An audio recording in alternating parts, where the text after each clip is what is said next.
manusia, ya sama-sama manusia, sama-sama lahir di dunia, sama-sama makan, sama-sama berak, sama-sama ngapain gitu. Lalu Coba apa kita namanya ketika dia sedang dalam, ah, coba kita lihat di Bapak dalam ngomong, Pak?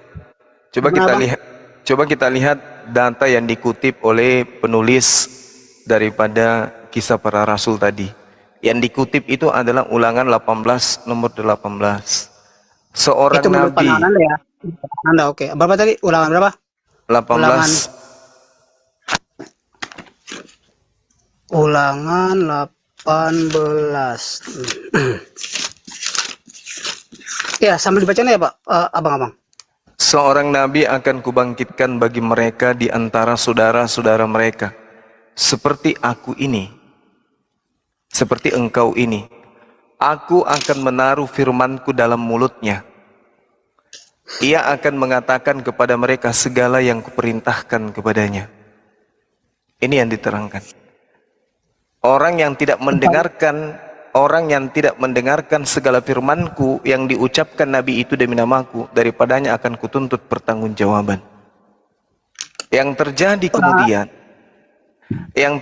kalau ini adalah Yesus, ketika Yesus datang ke Bani Israel menyampaikan firman kepada Bani Israel, orang Bani Israel ini malah yang membasmi Yesus. Tadi ulangan berapa? Ulangan 18 ayat yang ke 18 sampai 22. ayat yang ke-18 sampai 22. Bertenung dan bernubuat. Tunggu, saya bacain ulang ya. Iya. Seorang nabi akan kubangkitkan bagi mereka dari antara saudara mereka, seperti engkau ini. Aku akan menaruh firmanku dalam mulutnya, dan ia akan mengatakannya kepada mereka segala yang kuperintahkan kepadanya. Orang yang tidak mendengarkan segala firmanku yang akan diucapkan nabi itu demi namaku, daripadanya akan kutuntut pertanggungjawabannya. Tetapi seorang nabi yang terlalu berani untuk mengucapkan demi namaku perkataan yang tidak kuperintahkan untuk dikatakan olehnya, atau yang berkata demi nama Allah lain, nabi itu harus mati. Jika sekiranya kamu berkata dalam hatimu, bagaimana kami mengetahui perkataan yang tidak difirmankan Tuhan? Apabila seorang nabi berkata demi nama Tuhan dan perkataannya itu tidak terjadi dan tidak sampai, maka itulah perkataan yang tidak difirmankan Tuhan. Dengan terlalu berani nabi itu telah mengatakannya, maka janganlah gentar kepadanya. Ini kan Tuhan yang berkata nih. Jadi kalau misalnya kita lihat perikop di atasnya, itu Tuhan berkata kepada siapa, pasti itu ada penjelasannya. Jadi ya sebenarnya Anda tidak bisa membandingkan bahwa perkataan Tuhan di sini itu sama dengan perkataan Petrus yang di Kisah Para Rasul tadi. Ini kan Jadi Taurat, seolah-olah tuh, Kalau begitu, iya. bukankah di dalam dikatakan Musa? Nah, ini kalau saya cari dikatakan Musa, ini di mana dikatakan Musa? Kan munculnya di Ulangan tadi. Tunggu, saya bacakan ayat-ayat di atasnya ya. Lebih gini aja deh, saya ulang ayat saja. Apabila engkau sudah masuk ke negeri yang diberikan kepadamu oleh Tuhan Allahmu, maka janganlah engkau belajar berlaku sesuai dengan kekejian yang dilakukan bangsa-bangsa itu. Di antaramu janganlah didapat seorang pun yang mempersembahkan anaknya laki-laki atau anaknya perempuan sebagai korban dalam api, ataupun seorang yang menjadi petenung, seorang peramal, seorang penelaah, seorang penyihir, seorang pemantra, ataupun seorang yang bertanya apakah arwah, atau kepada roh peramal, atau yang meminta petunjuk kepada orang-orang mati. Sebab setiap orang yang melakukan hal-hal ini adalah kekejian bagi Tuhan, dan oleh karena kekejian inilah Tuhan Allahmu menghalau mereka dari hadapanmu. Haruslah engkau hidup dengan tidak bercela di hadapan Tuhan Allahmu, sebab bangsa-bangsa yang di daerahnya akan kau duduki ini mendengarkan kepada peramal atau petenung, tetapi engkau ini tidak diizinkan Tuhan Allahmu melakukan yang demikian. Seorang nabi dari tengah-tengahmu, dari antara saudara-saudaramu, sama seperti aku, akan dibangkitkan bagimu oleh Tuhan. Jadi ini diceritakan Tuhan itu berkata kepada Musa ketika mereka akan mendiami tanah Kanaan yang dijanjikan Tuhan. Lalu Tuhan ingin Tuhan ingin mereka tidak boleh melakukan hal-hal yang di luar kehendak Tuhan lagi. Jadi nanti ketika mau sampai ke tanah Kanaan, Musa itu dilarang untuk sampai kepada tanah perjanjian itu. Jadi Musa itu tidak boleh menginjakan tanah perjanjian itu. Dia hanya sampai batas gunung apa itu saya sudah lupa. Nanti yang dibangkitkan itu adalah Yosua, bukan Yesus Kristus, atau bukan siapa yang dianggap itu adalah Yosua, pengganti Musa. Karena apa? Karena Musa tidak boleh sampai kepada tanah perjanjian itu. Jadi ya tidak sama dengan perkataan Petrus, apalagi seolah-olah Petrus ini dia menerima perintah langsung dari Tuhan gitu, sedangkan jaraknya kan sangat panjang, berbeda sekali. Jadi, boleh Anda baca ini? Itu kepada Yosua. Oke, baik. Itu kepada Yosua, oke. Di dalam Ulangan 34 nomor 10, seperti Musa yang dikenal Tuhan dengan berhadapan muka, tidak ada lagi nabi yang bangkit di antara orang Israel.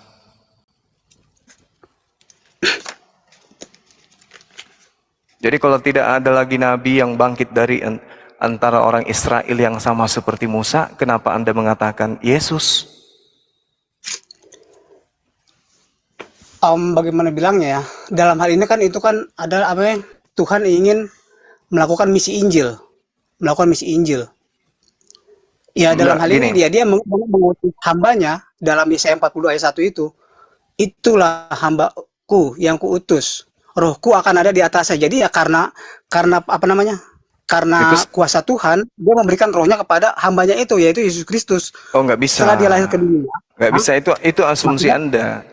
Nggak bisa, Bang. Itu bukan asumsi, maksudnya bagaimana? Oh, maksudnya tidak ada nabi lagi. Giliran saya berbicara. Kalau Anda membawa Yesaya 42, kalau Anda membawa Yesaya 42, Yesus nggak bisa duduk di sini.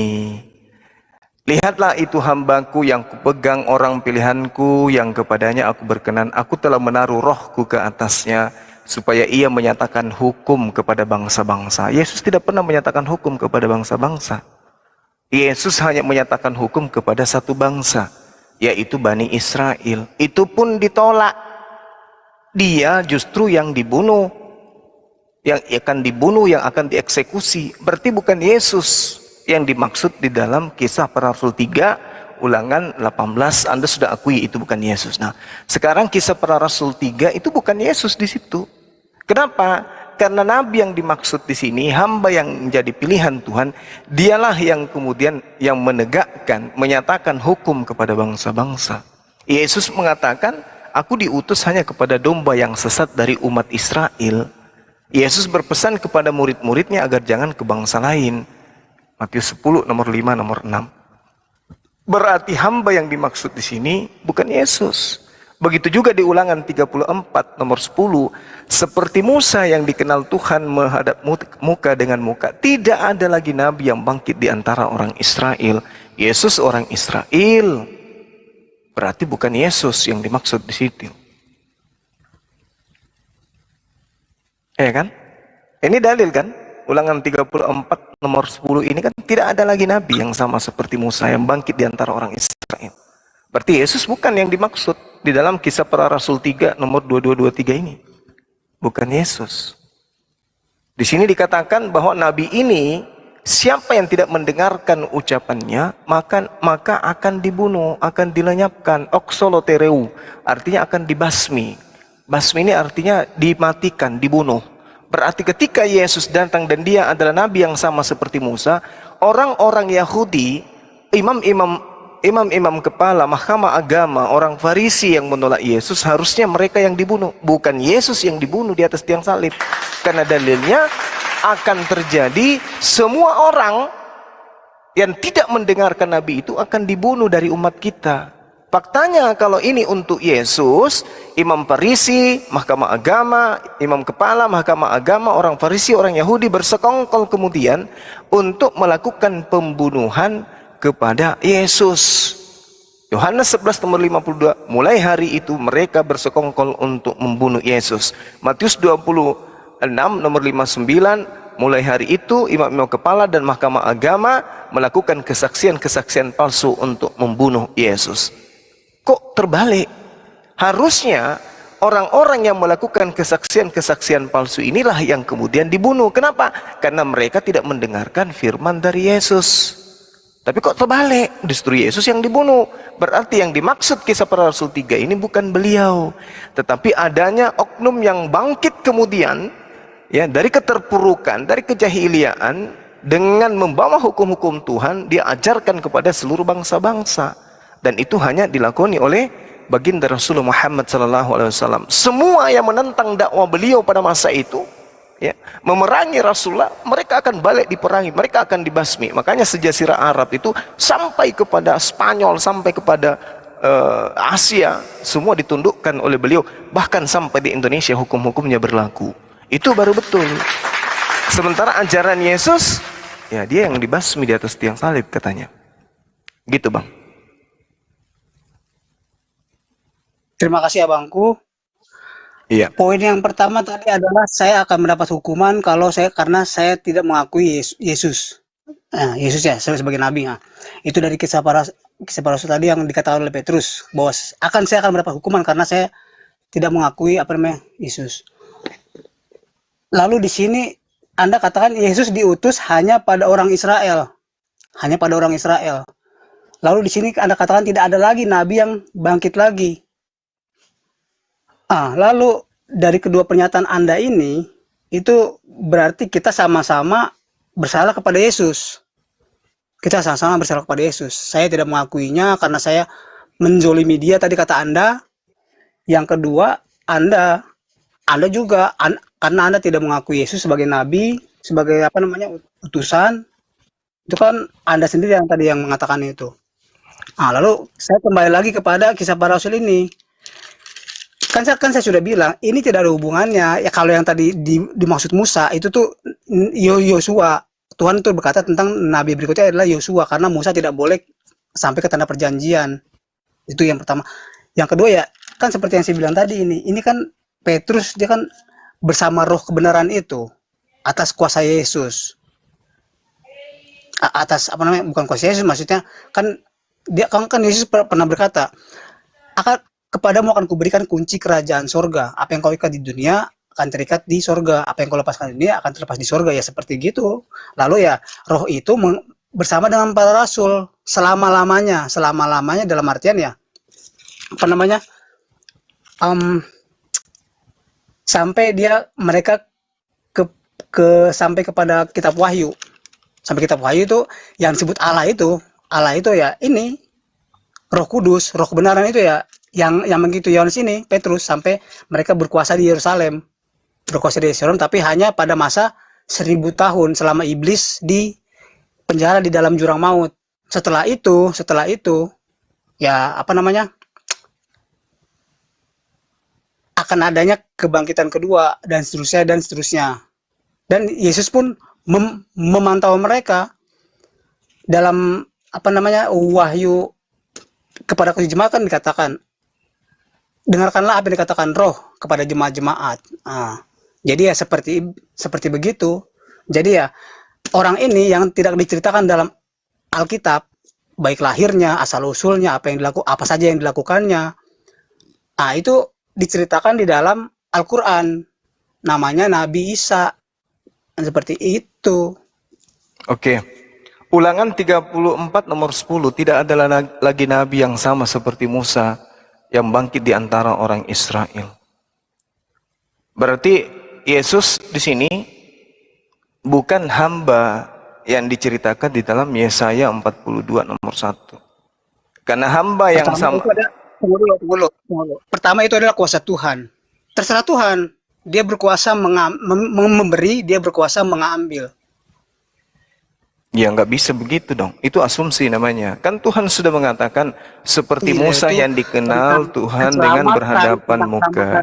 Nggak ada Bung. Yesus diutus hanya kepada tentang keselamatan. kepada seluruh Nggak ada, dunia nggak ada. melalui bangsa Israel, Kalau kepada ada, seluruh dunia seluruh nggak bangsa ada, nggak ada. melalui Kalau ajaran Tuhan kepada Bani Israel, ya itu untuk orang Israel saja, bukan untuk orang Kristen. Kristen ini agama baru yang muncul setelah membelokkan ajaran Tuhan yang datang kepada umat Israel. Coba Anda lihat di dalam Mazmur 147. Bisa nggak Kristen lolos di situ? Kan nggak bisa. Di situ Tuhan mengatakan, Ia memberitakan firman-Nya kepada Yakub, ketetapan-ketetapannya dan hukum-hukumnya kepada Israel. Ia tidak berbuat demikian kepada segala bangsa, dan hukum-hukumnya tidak mereka kenal. Ini perkataan Mazmur 147. Jadi Kristen ini adalah agama baru, agama bidat di luar agama Yahudi. Kristen ini penumpang gelap, Bung. Penumpang gelap. Kristen itu. Nggak ada Bukan. Anda kan mengatakan bukan. Anda keliru. Ini bukan poin baru. Agama Kristen ini kan produk Barat. Itu yang Anda harus pahami dulu. Tak ada nabi. Sabar dulu. Anda ingin memisahkan Yesus Kristus dengan nggak bisa. Yang ada di Kristen itu. Sabar Frans. Dari tadi Anda nyerocos tapi nol. Sabar. Yang di Kristen itu Yudas. Yang ada di tengah-tengah Bani Israel itu Yesua. Yesus itu tokoh fiktif, asal Anda tahu. Oke, yang Anda sembah itu Yudas Iskariot. Sedangkan yang datang di tengah-tengah Bani Israel itu adalah Yosua Hamasia, yang kami sebut Isa Al-Masih. Itu baru kena.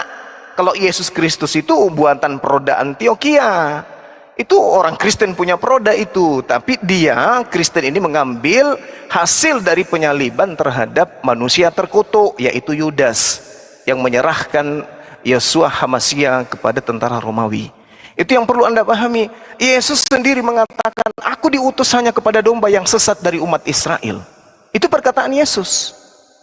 Sedangkan di dalam pengakuannya, dalam Matius 10 nomor 5 nomor 6, Yesus berpesan kepada ke-12 muridnya. Di situ tidak ada Paulus, di situ nggak ada Lukas, di situ nggak ada Markus, nggak ada pengarang Matius, nggak ada pengarang kitab Yohanes juga nggak ada. Yesus berpesan kepada ke-12 muridnya, jangan ke bangsa lain, tetapi pergilah kepada bangsa di mana umatku Bani Israel itu berada. Coba Anda baca, itu kitab saudara sendiri loh yang mengatakan itu. Jadi Yesus tidak pernah mengatakan dirinya untuk orang Kristen. Kristen ini kan produk Barat, agama baru yang dikatakan dalam Kisah Para Rasul 24 nomor 5, dialah Paulus sang penyakit sampar yang adalah tokoh dari sekte Kristen. Itu dalil. Telan itu baik-baik. Jadi tidak ada hubungannya antara penyaliban yang terjadi di tengah-tengah Bani Israel dengan agama produk Barat yang Anda ajarkan sekarang, yang Anda imani sekarang, yang dibawa oleh penjajah itu. Nggak ada hubungannya. Cuman produk Barat ini mengambil kitabnya orang Yahudi, mengambil tragedi penyaliban yang terjadi di tengah-tengah orang Yahudi, lalu dijual kepada Vatikan Romawi. Laku. Nah itulah yang Anda imani sekarang. Jadi nggak ada hubungannya antara Kristen dengan Yahudi, itu nggak ada hubungannya. Beda. Sudah? Iya, Oke. sudah. Silakan. Yang pertama, tapi jangan jawab dulu ya, nanti aja. Yang pertama, apakah dalam Al-Quran dikatakan Yudas disalibkan? Atau minimal ada kuburannya Yudas di mana, di daerah mana? Itu yang pertama. Yang kedua, Anda tadi mengatakan Kristen adalah produk Barat, itu tidak ada hubungan dengan Injil. Itu tuh saling berturutan.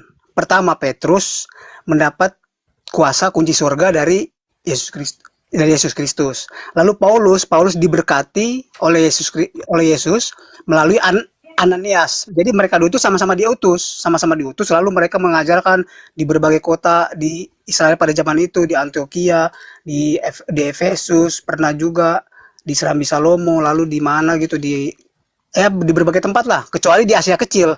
Di Asia Kecil itu mereka tidak boleh. Itu mereka dihadang oleh Roh Kudus, tidak boleh menyebarkan Injil di Asia Kecil. Oke, ada lagi? Coba bantah saya. Anda jangan terlalu sangat, sabar. Itu nanti kita bahas nanti. Saya masih bahas tentang Kristen ajaran Barat. Oh iya, lalu pasti. Mereka, silakan. Tunggu dulu. Lalu mereka di Antioquia membangunlah semua dasarnya jemaat pengikut Kristus. Siapa Kristus itu? Pengikut Kristus? Ya, ajaran Injil ini tentang keselamatan, tentang kebangkitan, tentang penyaliban, semua. Itu kan ajaran baru, Bang. Yesus tidak mengenal kitab Anda. Tidak. Yang namanya ajaran Siapa Injil, bilang? Kristus, dibawa Enggak. dengan Allah, Allah yang adalah firman yang adalah Allah. Itu Semuanya ajaran yang dimana itu adalah Roh muncul. Kudus, adalah Itu Roh ajaran, Kudus. itulah ajaran Dari baratnya. Antioquia mereka Itulah Petrus ajaran barat. berasal di Roma. Gantian Pras. Lalu Paulus Itu aja mereka ajaran tinggal di barat mana? itu. Ada di Roma. Sekarang Lambat begini. laun, setelah Pras, gantian. masanya tunggu dulu. Setelah masa Begini, Saudara Frans, ketika Yesus datang di tengah-tengah Bani Israel, apakah Yesus mengajarkan kitab Lukas, Markus, Matius, kitab-kitab Paulus, Kaliki, Kaluku, Kalak, Pararang, namakan semua? Apakah Yesus mengajarkan surah-surah Paulus? Apakah Yesus mengajarkan Lukas, Markus, Matius, dan juga karangan Yohanes? Itu dulu Anda terangkan ke saya. Apakah Yesus mengenal kitab saudara, kitab orang barat ini? Coba, apa jawaban saudara? Pras, bukan ini mic-nya. saya Hah? termute. Enggak, jawab aja Ini sesuai dengan pertanyaan. otomatis. Apakah kitab perjanjian baru apa itu, yang kitab orang barat ini, sudah diajarkan oleh Yesus ketika dia melakukan misi penginjilan ke tengah-tengah Bani Israel? Jawab. Saya perlu waktu untuk menguraikannya secara data dari mulai Enggak, jawab aja. Apakah Yesus, sabar, apakah Yesus mengajarkan perjanjian baru? Di tengah di Roma dan di tengah di Roma. Apakah, jangan kayak orang gila ente, bicara sendiri, kamu Pras, ditertawakan. dengerin dulu pertanyaannya. Jujur aja kepada kebenaran, agama Kristen itu adalah agama yang menyembah manusia bernama Yudas. Jujur aja, nggak usah malu-malu. Kristen itu penyembah Yudas, itu aja dulu. Nah, untuk mengetahui bahwa Yudas yang Anda sembah, pertanyaan saya, apakah ketika Yesus datang ke tengah-tengah Bani Israel, dengarkan, Yesus sudah mengajarkan doktrin-doktrin perjanjian baru atau tidak? Jawab.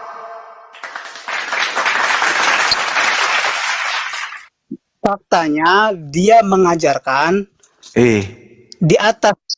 di atas seluruh hukum Taurat, tergantung perkataan ini. Apa yang ingin engkau lakukan, apa yang engkau ingin saudaramu lakukan kepadamu, lakukanlah demikian kepada saudaramu. Ini pertanyaan Dari saya, perkataan apakah ini Yesus, semua hukum Taurat, dengarkan, pertanyaan saya, apakah Yesus mengajarkan kitab barat, perjanjian baru milik orang Kristen kepada orang Yahudi? Itu pertanyaan saya loh. Ya, itu salah satu ajaran yang seperti itu. Pertanyaan saya, Lalu, apakah Yesus mengajarkan kitabnya orang barat, yang terutama, perjanjian baru hukum ini? utama dari hukum Taurat adalah hanya dua aja. Pras, Kan nenek kiper. Ya, siapa yang ngajarkan itu? Nggak ada cerita. Itu karangan-karangan yang muncul. Itu karangan yang muncul belakangan. Pertanyaan saya sederhana loh. Apakah Yesus mengajarkan buku barat?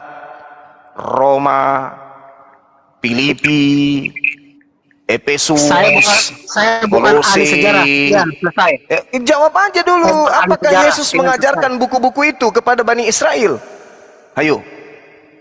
Kalau Yesus mengajarkan buku-buku yang mengantarkan orang Kristen menyembah Yesus, baru boleh Anda mengatakan Yesus mengajarkan Kristen. Kan tidak. Berarti Kristen ini memang murni produk barat, buatan Romawi. Itu fakta, Bung. Dan yang Anda sembah itu bukan Yesus Hamasia, bukan Yesus Hamasia, bukan. Yang Anda sembah itu Yudas. Dan saya bisa buktikan kepada siapapun yang merasa dirinya intelektualnya ada, bisa menjelaskan tentang kekristenan. Mari kita adu data bahwa yang kalian sembah itu adalah Yudas Iskariot berdasarkan Bible. Oke? Kalau di Al-Quran kan sudah jelas tuh. Al-Quran menerangkan Nabi Isa alaihissalam diangkat oleh Tuhan, diangkat oleh Allah, diangkat ke langit dikarenakan terancam oleh Bani Israel. Itu yang terjadi terhadap baginda Isa alaihissalam. Oke? Ketika ia datang kepada Bani Israel kemudian mengancam beliau, Beliau kemudian melihat pengingkaran-pengingkaran Bani Israel, dan itu juga terekam di kitab saudara. Pengingkaran demi pengingkaran yang terjadi terhadap Nabi Isa alaihissalam menyebabkan kemudian orang Israel ini ingin membunuh Nabi Isa, Yesus, lalu Allah menyelamatkan beliau. Itu juga terekam di kitab saudara. Berarti yang menggantikan Yesus Hamasiah di atas tiang salib siapa? Yudas Iskariot. Apakah Kristen sudah ada pada saat itu? Tidak ada. Kristen masih jauh, masih hampir 100 tahun baru Kristen itu muncul. Mengambil cerita-cerita penyaliban, mengambil kitabnya orang Yahudi, lalu menjadikan kitab itu sebagai firman Tuhan untuk mereka. Yang mati di atas tiang salib ini adalah orang terkutuk. Siapa yang terkutuk di antara Yesus dan Yudas? Coba. Ini aja kalau Anda menggunakan akal sebagai filter untuk menjawab pertanyaan saya, jantung Anda akan berhenti. Siapa yang disalib? Orang terkutuk atau orang yang dimuliakan? Itu dulu. Orang terkutuk. Siapa yang terkutuk di antara Yesus dan Yudas? Makanya orang Yahudi sampai hari ini menertawakan kalian, meludahi kalian. Karena yang kalian sembah itu adalah orang terkutuk. Mana ada tradisi kayak begitu di Yahudi? Makanya saya bertanya kepada saudara, apakah Yesus ketika mengajar penginjilan di tengah-tengah Bani Israel sudah menenteng bukunya orang Kristen? Kan tidak. Lalu kapan muncul bukunya Kristen ini? Ya pada saat di internal Kristen itu sendiri. Bukunya Kristen ini tidak diproduksi di tengah-tengah Bani Israel. Karena itu bukan firman Tuhan, itu bukan sabda Nabi. Tulisan-tulisan yang muncul di kitab saudara itu adalah hasil penelitian orang-orang yang tidak dikenal, dan sebagian di antara mereka adalah murid Paulus. Makanya Yesus meminta waspada kepada siapa? Waspada kepada ahli Taurat, waspada kepada orang Farisi. Kenapa? Karena dari mereka lah nanti muncul penyesatan, pengajaran-pengajaran sesat yang dimasukkan ke dalam pengajaran para nabi. Ya, lahirlah agama Anda. Gitu, Bung. Saudara harus paham itu dulu. Nah, kasih waktu untuk berbicara. Tolong terangkan ke saya, apakah Yesus mengajarkan buku yang diimani oleh Vatikan pada saat Yesus memberitakan kebenaran, keselamatan kepada Bani Israel? Silakan.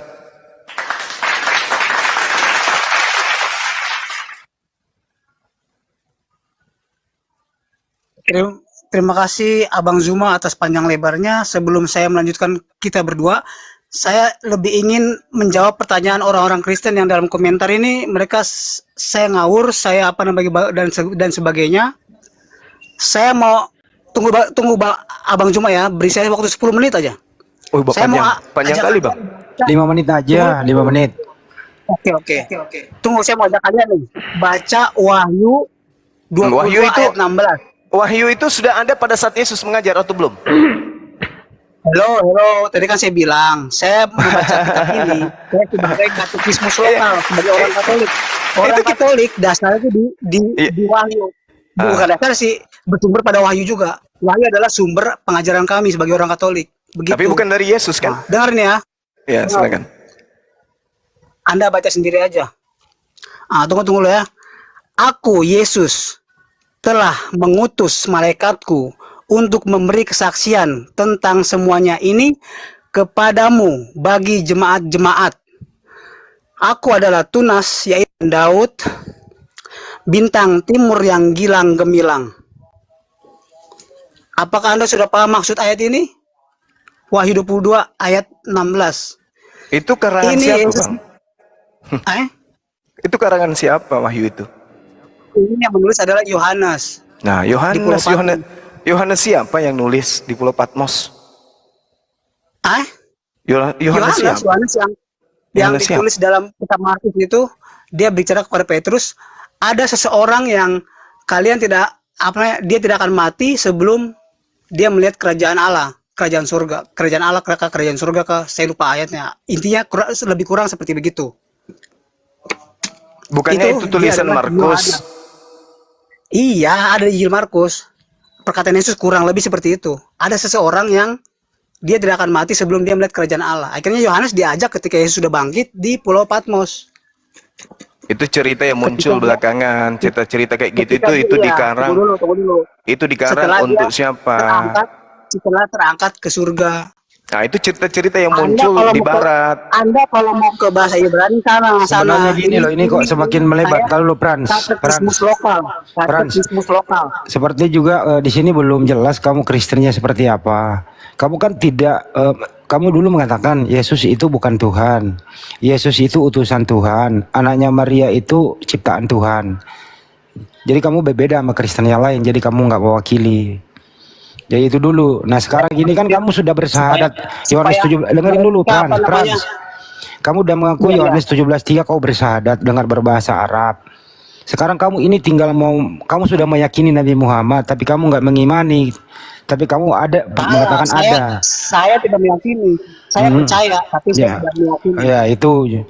Jadi ini Frans ini sebenarnya anaknya sudah langkahnya semakin maju dibanding yang lain.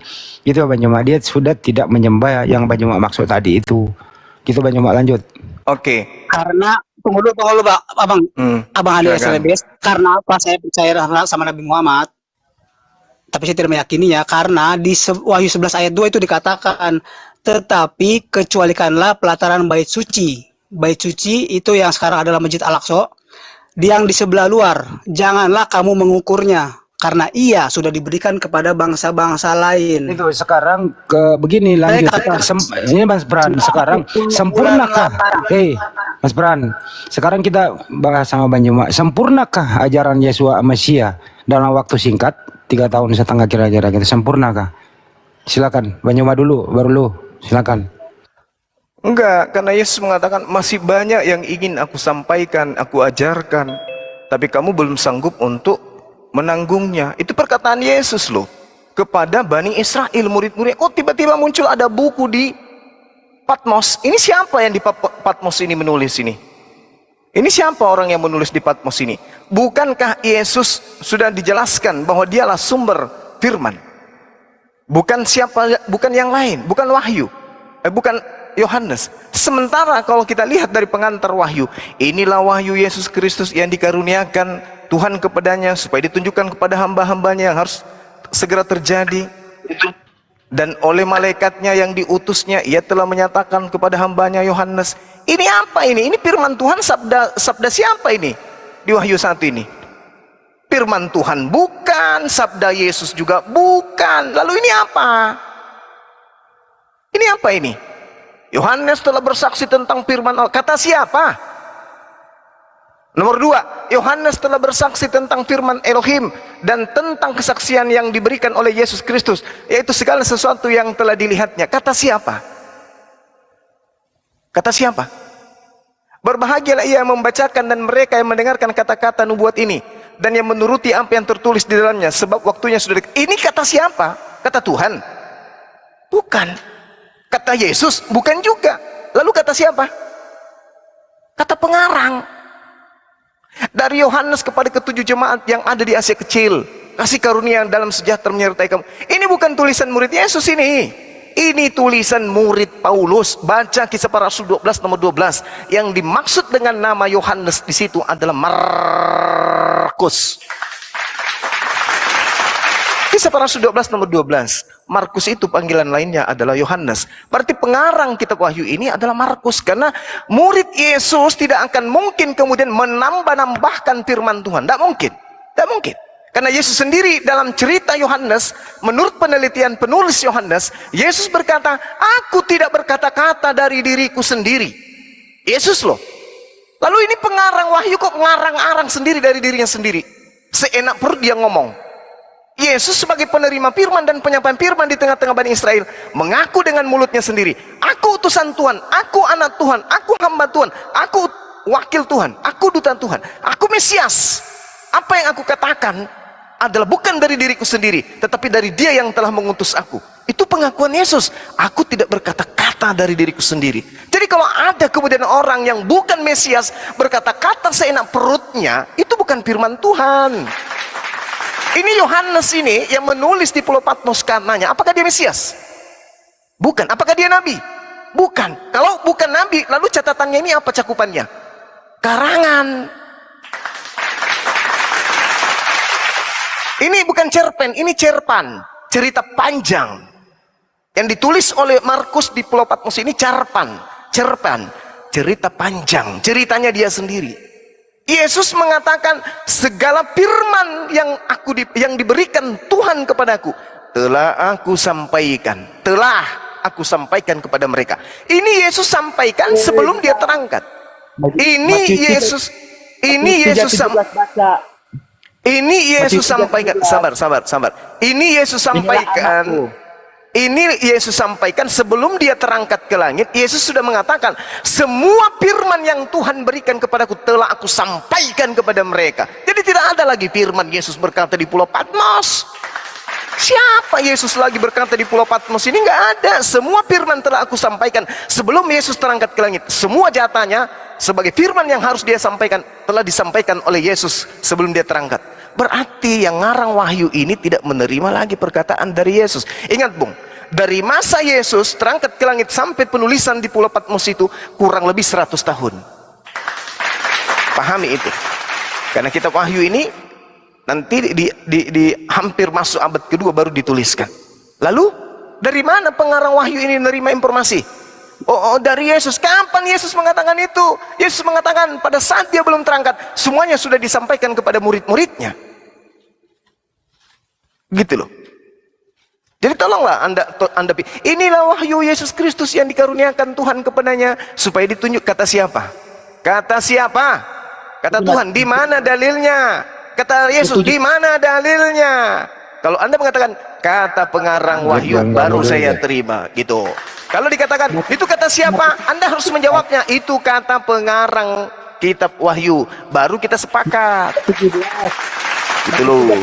Jeb, kamu bisa diskusi nggak, Jeb? Ini urusannya Peran sama Bang Juma. Diam dulu. Iya. Silakan Frans. Ngawur, tahu nggak ngawur? Ya, silakan anda bernarasi. Baru kita lihat siapa yang ngawur. Matius 3:17 apa? Matius 3:17. Apa yang anda jual? Lalu terdengarlah suara dari surga yang mengatakan, inilah anakku yang kukasihi. Kampret. Yesus sendiri yang mengatakan suara Tuhan tidak bisa didengarkan. Dasar lu, ucluk. Lalu terdengarlah suara dari surga yang mengatakan, inilah anakku yang kukasih kepadanya lah aku berkenan. Dari surga, lu pikir petir? Jangan-jangan mobil traktor yang lewat. Kemudian dikatakan suara Tuhan. Oke, jawabannya simpel aja. Bang Andi kan tadi tanya, apakah ajaran Yesus sempurna? Saya bilang belum sempurna. Mantap, tepuk Karena apa? tangan. Karena kebangkitan kedua belum terjadi. Kebangkitan yang kedua. Simple. Orang-orang Kristen nanti ya. Oke Bang, itu Bang jawaban saya Bang. Yesus belum sempurna karena kebangkitan kedua belum terjadi. Bukan, itu jawaban dari produk barat. Kalau pengakuan Yesus berdasarkan penelitian daripada orang yang menulis buku Yohanes, dia mengatakan begini, masih banyak yang ingin aku ajarkan. Ini Tapi kamu... Alkitab saya. Orang barat mana yang mau menentang saya? Sini mari maju. Tidak ada orang barat yang menentang anda, karena itu memang kitabnya orang barat. Susah anda ini. Itu Yesus. Orang bule Dengerin yang dulu, mengatakan dengerin kitab dulu, ini harus Frans. dirubah. Terserah Yang membawa kitab anda ke sini orang barat, dong Belanda. Jadi yang anda harus pahami, Yesus menurut penelitian penulis buku Yohanes mengatakan masih banyak yang ingin aku ajarkan kepadamu, tetapi kalian Bani Israel belum sanggup untuk menanggungnya. Tetapi apabila ia datang, yaitu roh kebenaran, dialah yang akan mengajarkan segala sesuatu itu, hukum-hukum, keadilan, dan pengisapan dunia akan dosa. Sekarang kalau yang anda maksud roh kebenaran itu ada di dalam Kristen, saya tanya kepada saudara, hukum pewarisan itu seperti apa di dalam kitab barat? Ada nggak? Menurut dia Bang Juma, Yesus memang nggak lengkap. Nanti turun kedua kali baru dia melengkapi lagi gitu loh. Ya nggak bisa lah. Orang Yesus turun kedua kalinya, anda baca dalam Yohanes 12:48. Apa yang dikatakan oleh Yesus ketika dia datang untuk kedua kalinya? Apa yang dituliskan Yesus di sana? Diceritakan oleh penulis kitab saudara. Apa yang dikatakan oleh Yesus? Barang siapa yang menolak aku. Yohanes 12:48. Untuk yang kedua kalinya. Barang siapa yang menolak aku dan tidak menerima berkat dunia dulu ya. Tunggu. Asik jalan-jalan. Tinggal naik turun doang nih. apa ini? Yohanes berapa tadi? 12:48. Yohanes Ba- 12 ayat 8. Barang Oke. siapa yang menolak aku, dia dan tidak menerima perkataanku, dia sudah ada hakimnya, yaitu firman yang telah kukatakan. Itulah yang menjadi hakimnya pada akhir zaman. Firman yang telah Yesus katakan ini yang mana? Ini kan Yesus mengatakannya waktu di dunia ya.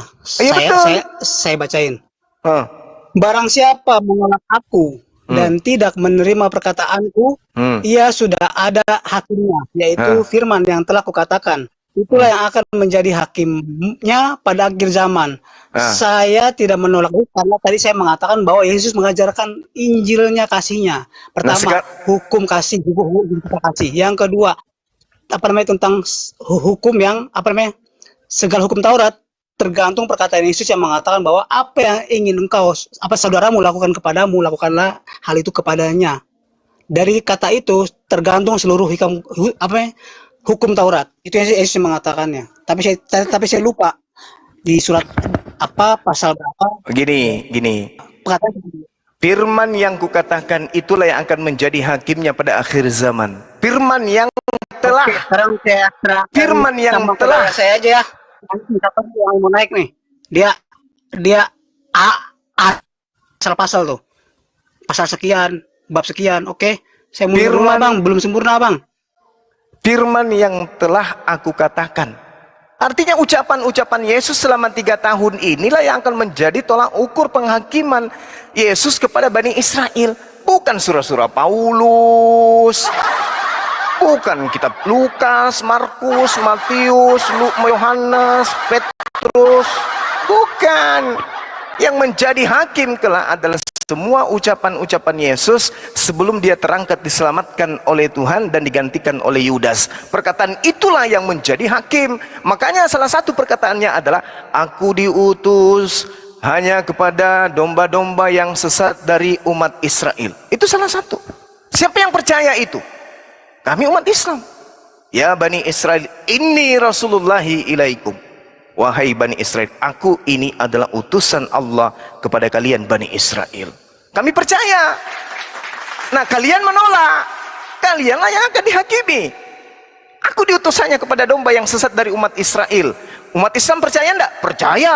Berarti kami tidak dihakimi. Nah, ente percaya enggak? Tidak percaya. Yesus diutus untuk orang Roma, Yesus diutus untuk orang Indonesia. Mana dalilnya? Pengakuannya mana Yesus? Mana firman yang pernah ia katakan seperti itu? Tidak ada. Berarti ente penumpang gelap. Dah selesai. Sahabat, di sini udah masuk maghrib. Saya serahkan kembali forum ini kepada sahabat-sahabat sekalian. Nanti kita akan jumpa lagi. Salam tauhid, salam satu Tuhan. Jayalah Islamku, jayalah Indonesiaku. Assalamualaikum warahmatullahi wabarakatuh. Saudara-saudara nggak usah masuk Kristen. Kedua, jangan